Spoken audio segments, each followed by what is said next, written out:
Kasunod ng ilang araw na ulan, dumaos-dos ang bahagi ng bundok na yan sa barangay Lamlahak sa Lake Cebu, South Cotabato nitong linggo. Maswerteng walang nasaktan sa insidente. Pero ang gumuhong lupa, bumara sa ilog hanggang sa ilalim ng tulay. Nagresulta yan sa pag-apaw ng tubig sa kalsada. Pinasok din ng tubig ang ilang kalapit na bahay. Pinangangambahan ngayong maulit ang landslide at magkaroon din ng flash flood. Alang-alang sa seguridad, hindi muna tumatanggap ng turista ang isang talon sa barangay. Tanging mga emergency vehicle ang pinadadaan sa apektadong tulay.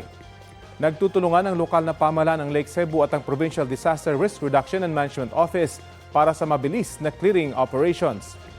Ayon sa Pag-asa, local thunderstorm ang nararanasang ulan sa South Cotabato at iba pang panig ng Mindanao.